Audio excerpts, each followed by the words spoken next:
ಈಗ ದರ್ಶನ್ ವಿಚಾರಕ್ಕೆ ಬರೋಣ. ಇವತ್ತು ಜಾಮೀನು ಅರ್ಜಿಯಲ್ಲಿ ಮೂವರಿಗೆ ರಿಲೀಫ್ ಸಿಕ್ಕಿದೆ. ನಾನು ಅವತ್ತಿಂದ ಹೇಳ್ತಾ ಇದ್ದೀನಿ, ಈ ಮೂವರು ಬಚಾವಾಗ್ತಾರೆ, ಈ ಮೂವರು ಬಚಾವಾಗ್ತಾರೆ 17 ಜನರ ಪೈಕಿ. ಯಾಕೆಂದರೆ ಅವರು ದೊಡ್ಡ ಮಟ್ಟದಲ್ಲಿ ಅದಕ್ಕೆ ಇನ್ವಾಲ್ವ್ ಆಗಿಲ್ಲ ಅಂತೇಳಿ. ದರ್ಶನ್ಗೆ ಬೇಲ್ ಸಿಗುತ್ತಾ ಇಲ್ವೋ ಅನ್ನೋದು 27ನೇ ತಾರೀಕು ಡಿಸೈಡ್ ಆಗುತ್ತೆ. ರೇಣುಕಾಸ್ವಾಮಿ ಕೊಲೆ ಕೇಸ್ನಲ್ಲಿ ದರ್ಶನ್ ಸೇರಿದಂತೆ ಬರೋಬ್ಬರಿ 17 ಆರೋಪಿಗಳು ಜೈಲು ಪಾಲಾಗಿದ್ದಾರೆ.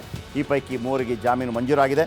ಈ ಸ್ಟೋರಿ ನೋಡಿದ ನಂತರ ದರ್ಶನ್ಗೆ ಇವ್ರಿಗೆ ಯಾಕೆ ಸಿಕ್ತು ಬೇಲ್, ದರ್ಶನ್ಗೆ ಯಾಕೆ ಸಿಕ್ಕಿಲ್ಲ, 27ನೇ ತಾರೀಕು ಸಿಗತ್ತಾ, ಸಿಗೋ ಸಾಧ್ಯತೆ ಎಷ್ಟು, ಸಿಗದೇ ಇರೋ ಸಾಧ್ಯತೆ ಎಷ್ಟು, ಅದರ ಬಗ್ಗೆ ಕೂಡ ಮಾಹಿತಿ ಕೊಡ್ತೀನಿ ಈ ಸ್ಟೋರಿ ನೋಡಿ ಆದ ನಂತರ. ನೋಡಿ,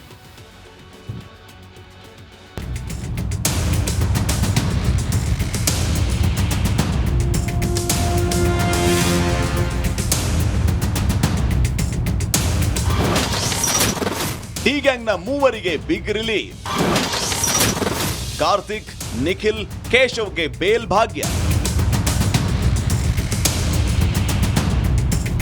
ರೇಣುಕಸ್ವಾಮಿ ಕೊಲೆ ಕೇಸಲ್ಲಿ ಜೈಲು ಸೇರಿದ್ದ 3 ಆರೋಪಿಗಳಿಗೆ ಬಿಗ್ ರಿಲೀಫ್ ಸಿಕ್ಕಿದೆ. ಬೆಂಗಳೂರಿನ 57ನೇ ಸಿಸಿಎಚ್ ಕೋರ್ಟ್ನಲ್ಲಿ A15 ಕಾರ್ತಿಕ್ ಅಲಿಯಾಸ್ ಕಪ್ಪೆ, A17 ನಿಖಿಲ್ ನಾಯಕ್ಗೆ ಜಾಮೀನು ನೀಡಿದೆ. ಹೈಕೋರ್ಟ್ ಅಲ್ಲಿ A16 ಕೇಶವ ಮೂರ್ತಿಗೆ ಬೇಲ್ ನೀಡಲಾಗಿದೆ. A16 ಕೇಶವಮೂರ್ತಿ ಪಟ್ಟಣಗೆರೆ ಶೆಡ್ನಲ್ಲಿ ಕೆಲಸ ಮಾಡ್ತಾ ಇದ್ದ ಕೇಶವಮೂರ್ತಿ ರೇಣುಕಸ್ವಾಮಿ ಹೆಣ ಸಾಗಿಸಲು 5 ಲಕ್ಷ ರೂಪಾಯಿ ಪಡೆದಿದ್ದ. ಅಷ್ಟೇ ಅಲ್ಲ, ಜೂನ್ 10ರಂದು ಸರೆಂಡರ್ ಆಗಿದ್ದ ಕೇಶವನನ್ನ ಪುಸಲಾಯಿಸಿದ್ದೇ ಕಾರ್ತಿಕ್, ನಿಖಿಲ್ ಎನ್ನಲಾಗ್ತಾ ಇದೆ.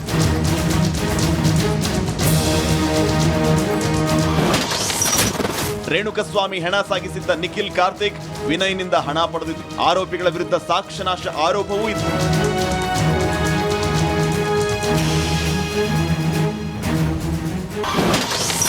ಸೆಪ್ಟೆಂಬರ್ 27ರವರೆಗೆ ಪೊರ್ಕಿಗೆ ಜೈಲೇ ಗತಿ. ಪವಿತ್ರ ಗೌಡ ಹಾಗೂ ಪರಪ್ಪನ ಪಂಜರವೇ ಗಟ್ಟಿ. ಸೆಪ್ಟೆಂಬರ್ 21ರಂದು ಜಾಮೀನು ಅರ್ಜಿ ಸಲ್ಲಿಸಿದ ದಾಸನ ಅರ್ಜಿ ವಿಚಾರಣೆ ಕೈಗೆತ್ತಿಕೊಂಡಿದ್ದ 57ನೇ ಸಿಸಿಎಚ್ ಕೋರ್ಟ್ ವಿಚಾರಣೆಯನ್ನ ಮುಂದೂಡಿದೆ. ಆಕ್ಷೇಪಣೆ ಸಲ್ಲಿಸಲು ಎಸ್ಪಿಪಿ ಕಾಲಾವಕಾಶ ಕೇಳಿದ್ದಕ್ಕೆ ಸೆಪ್ಟೆಂಬರ್ 27ಕ್ಕೆ ಜಾಮೀನು ವಿಚಾರಣೆಯನ್ನ ಮುಂದೂಡಲಾಗಿದೆ.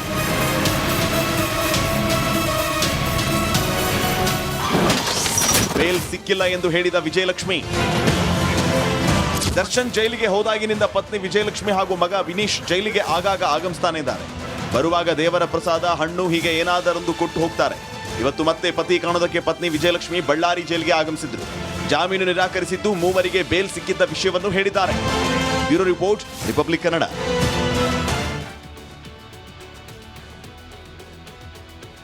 ಈಗ ದರ್ಶನ್ ಅಭಿಮಾನಿಗಳು ಕೇಳ್ತಾ ಇರ್ಬೋದು, ಈ 3ರಿಗೆ ಸಿಕ್ತಲ್ಲ, ದರ್ಶನ್ಗೆ ಯಾಕಿಲ್ಲ ಅಂತೇಳಿ. ಬನ್ನಿ ಅದರ ಕತೆ ಹೇಳ್ತೀವಿ. ದರ್ಶನ್ ಕೇಸ್ನಲ್ಲಿ 3ರಿಗೆ ಜಾಮೀನು ಭಾಗ್ಯ ಸಿಕ್ಕಿದೆ. ದರ್ಶನ್ಗೆ ಜಾಮೀನು ಸಿಗುತ್ತೆ ಅನ್ನುವ ನಿರೀಕ್ಷೆ ಇಟ್ಕೊಂಡಿರ್ತಾರೆ ಅಲ್ವಾ. 3ರಿಗೆ ಸಿಕ್ಕಿದೆ, ಈಗ ದರ್ಶನ್ಗೂ ಸಿಗ್ಬೋದು. ಈ 3ರಿಗೆ ಯಾಕೆ ಸಿಕ್ತು, ಯಾಕೆ ಬೇಲ್ ಸಿಕ್ತು ಅನ್ನೋದಕ್ಕೆ ಒಂದು ಸಿಂಪಲ್ ಕಾರಣ ಇದೆ. 3 ಜನ ಕೂಡ ಕೊಲೆಯಲ್ಲಿ ನೇರವಾಗಿ ಭಾಗಿಯಾಗಿಲ್ಲ, ಅವರು ಲಾಸ್ಟಲ್ಲಿ ಬರ್ತಾರೆ. ಓಕೆ, ದರ್ಶನ್ಗೂ ಜಾಮೀನು ಸಿಗುತ್ತೆ ಅನ್ನೋ ನಿರೀಕ್ಷೆ ಈ 3ರಿಗೆ ಜಾಮೀನು ಸಿಕ್ಕ ಕಾರಣಕ್ಕಾಗಿ. ಆದರೆ ದರ್ಶನ್ ಬೇಲ್ ಬಗ್ಗೆ ಸ್ಪೆಷಲ್ ಪಬ್ಲಿಕ್ ಪ್ರಾಸಿಕ್ಯೂಟರ್ ಇನ್ನೂ ಕೂಡ ವಾದ ಮಂಡನೆ ಮಾಡಿಲ್ಲ. ಈಗ ಬೇಲ್ ಸಿಕ್ಕಿದೆಯಲ್ಲ, ಅವರ ಮೇಲೆ ಇದ್ದದ್ದು ಸಣ್ಣ section, IPC section 202 202. IPC section 202 ಹಾಕಿದರೆ ಸುಲಭಕ್ಕೆ ಬೇಲ್ ಸಿಗತ್ತೆ. ಈ A1, A2, A3, A4 ಈಗೆಲ್ಲ ಬರೋದು ಲಾಸ್ಟಿಗೆ ಬಂದರೆ ಏನು ಅಂತಂದರೆ ಅವ್ರದ್ದು ಸಣ್ಣ ಪಾತ್ರ ಅಂತ. 202 ಹಾಕಿದ್ದಾರೆ ಅವರ ಮೇಲೆ ಪೊಲೀಸರು, ಹಾಗಾಗಿ ಬೇಲ್ ಸಿಕ್ಕಿದೆ. ಆದರೆ ದರ್ಶನ್ ಮೇಲೆ ಕಠಿಣ ಸೆಕ್ಷನ್ ಹೇರಲಾಗಿದೆ. ಯಾವುದೆಲ್ಲ? 302 ಇದೆ, 302 ಯಾವುದು? ಕೊಲೆ ಕೇಸ್, ವ್ಯಕ್ತಿ ಹತ್ಯೆ ಕೇಸ್.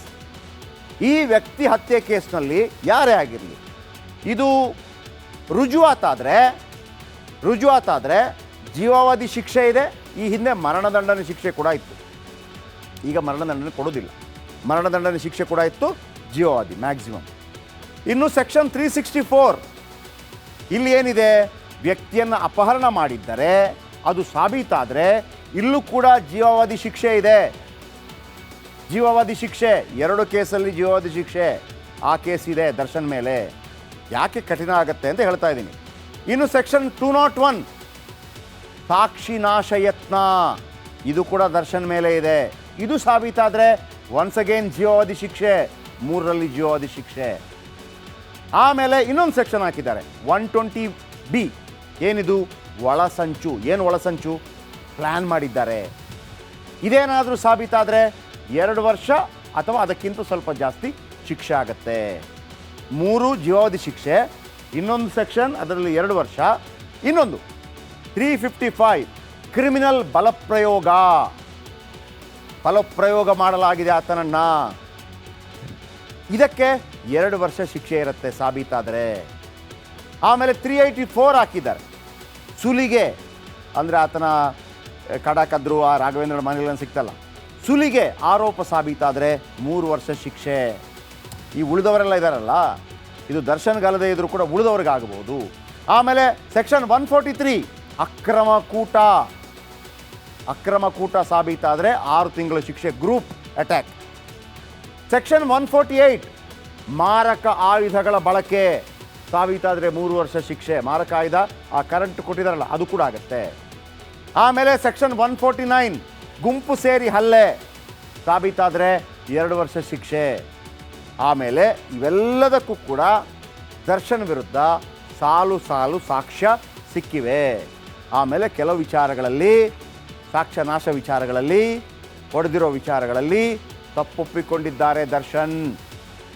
ಹಾಗಾಗಿ ದರ್ಶನ್ಗೆ 27ನೇ ತಾರೀಕು ಈ ಸೆಕ್ಷನ್ಗಳನ್ನು ನೋಡಿದಾಗ ಜಾಮೀನು ಸಿಗತ್ತೆ ಅಂತ ಅನ್ಸತ್ತಾ? ಅನುಮಾನ ಇದೆಯಲ್ವಾ? 150 ಸುದ್ದಿ, 120 ಇಂಪ್ಯಾಕ್ಟ್. ಸೂಪರ್ 3 ಇಲ್ಲೇ ಡ್ರಾ, ಇಲ್ಲೇ ಬಹುಮಾನ. ಮಾಧ್ಯಮ ಇತಿಹಾಸದಲ್ಲೇ ಮೊದಲು ಪರಿಹಾರ ಪತ್ರಿಕೋದ್ಯಮ. ಜೀವನ ನಡೀತಾ ಇಲ್ಲ ಸರ್. ನೋಡ್ದ ಗುರುಲಕ್ಷ್ಮಿನಿಲ್ಲ, ಪಿಂಚಣಿನಿಲ್ಲ, ಇದನ್ನೇ ಮಾಡೋಕ್ಕಾಗಿಲ್ಲ ಅಂತಂದ್ರೆ ಇನ್ನೇನು ಮಾಡ್ತೀರಿ ಬೇರೆ? ಏನು ಕಳಿಸಿ ಆ ಸಮಸ್ಯೆಯನ್ನು ಪರಿಹರಿಸಿಕೊಡಬಹುದು. ನಮ್ಮ ಪುಣ್ಯ ಜನ ನಾನು ಚೋಟ ಮಾಡ್ತಿದ್ದೆ. ಒಬ್ಬ ಅಜ್ಜಿ, ಅವರು ವಿಕಲಚೇತನರು, ಯಾರ ಹತ್ರ ಹೇಳೋದು? ನಿನ್ನ ಪ್ರಾಬ್ಲಮ್ ಏನಪ್ಪ ಅಂತ ಕೇಳೋದಕ್ಕೆ ಯಾರು ಇಲ್ವಲ್ಲ, ಆಗ ನಾವಿರ್ತೀವಿ. ನಾವಿರೋದೇ ನಿಮಗಾಗಿ. ನಾನು ಇರುವವರೆಗೆ, ಅವರು ಇರುವವರೆಗೆ 1000 ರೂಪಾಯಿ ತಿಂಗಳು ಆಗ್ತೀನಿ. ಆದರೆ ಈ ಕೆಲಸ ಇದೆಯಲ್ಲ, ಯಾವತ್ತೂ ಕೂಡ ಶಾಶ್ವತವಾಗಿ ನಮಗೊಂದು ಒಳ್ಳೆ ನೆನಪನ್ನು ಕೊಡುತ್ತೆ, ನಮ್ಮನ್ನು ಕಾಪಾಡುತ್ತೆ. ನಾನು 3 ವರ್ಷ ಭಿಕ್ಷೆ ಬೇಕಿರ್ಬೇಕು. 24 ಗಂಟೆಯಲ್ಲಿ ಅವರ ಬದುಕು ಬದಲಾಗಿ ಹೋಯಿತು.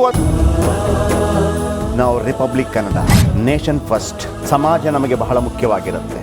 ನಾವು ಆ ಜಾತಿ ಈ ಜಾತಿ ಅಂತ ನೋಡೋದಿಲ್ಲ. ಸಮಾಜದ ಕಟ್ಟ ಕಡೆ ವ್ಯಕ್ತಿ ಯಾರಿರ್ತಾನೆ, ಅದು ಯಾವುದೇ ಜಾತಿಯವನಾಗಿರ್ಬೋದು, ಯಾರು ಕಷ್ಟದಲ್ಲಿದ್ದಾನೆ ಅವನ ಪರವಾಗಿ ಧ್ವನಿ ಎತ್ತುತ್ತೇವೆ. ಆರು ಕನ್ನಡಕ್ಕೆ ಧನ್ಯವಾದ. ನಾವು 1 ವರ್ಷದ ನಿರ್ಭೀತ ಪತ್ರಿಕೋದ್ಯಮ ರಿಪಬ್ಲಿಕ್ ಕನ್ನಡ, ಇದು ನಿಮ್ಮ ಧ್ವನಿ.